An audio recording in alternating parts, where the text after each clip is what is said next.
Chapter 1. Dust and Equations. The wind carried the scent of parchment and ink through the narrow streets of Timbuktu, where the golden age of learning still hung beneath the sand. It was here, in the shadow of the Sankor madrasa, that two young hearts first traced the equations of destiny. Isha, her fingers stained with ink, leaned over a manuscript, her brow furrowed in concentration. Beside her, Malik adjusted his spectacles, his laughter warm as he teased her about the smudge on her cheek. They were children then, dreaming of numbers that could unlock the universe.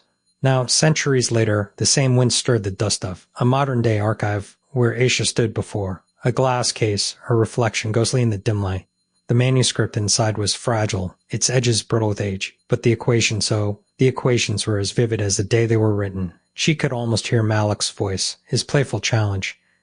"Can you solve it, Aisha, or do you need a genius to help you?" She exhaled, her breath fogging the glass. The past and present blurred together, just as they had in her dreams. In 16th century Timbuktu, the city pulsed with the energy of scholars and merchants, their voices weaving through the air like the threads of a grand tapestry. Isha and Malik had been inseparable since childhood, their bond forged over stolen moments in the library, where they whispered about the mysteries of the cosmos. Malik, ever the dreamer, believed numbers held the key to everything: love, time, even the secrets of the stars. Isha, more pragmatic, insisted that equations needed proof, not just poetry. Yet, when their hands brushed over the same page, neither could deny the spark between them. One evening, as the sun dipped below the horizon, Malik pulled Aisha aside. "I found something," he said, his voice low with excitement. He unfolded a piece of parchment revealing a series of complex calculations. "This could change everything. If we solve it, we could prove that time isn't just a line, it's a loop." Aisha's heart raced. She had spent years studying under the city's greatest minds, but this day was different. This was magic. In the present, Aisha's fingers trembled as she reached for her phone. The number she dialed was one she hadn't called in years. But the voice that answered was as familiar as her own heartbeat. "Malik," she said, her voice barely above a whisper. A pause, then laughter warm, rich, and unmistakably his. "Aisha, I was wondering when you'd call." She swallowed hard. "I found it. The manuscript.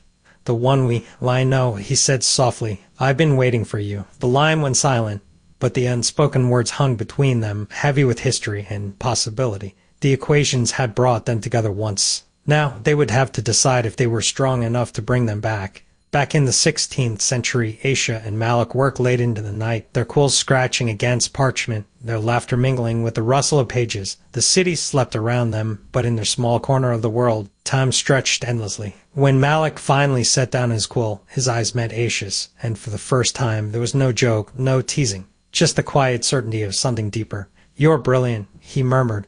Aisha's cheeks warmed. "So are you." And then, in the hush of the library, their lips met a promise as old as the stars and as new as the dawn.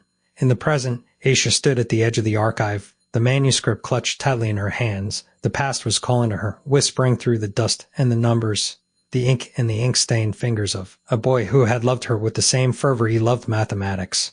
She took a deep breath and stepped forward. Somewhere Malik was waiting, and this time she wouldn't let go.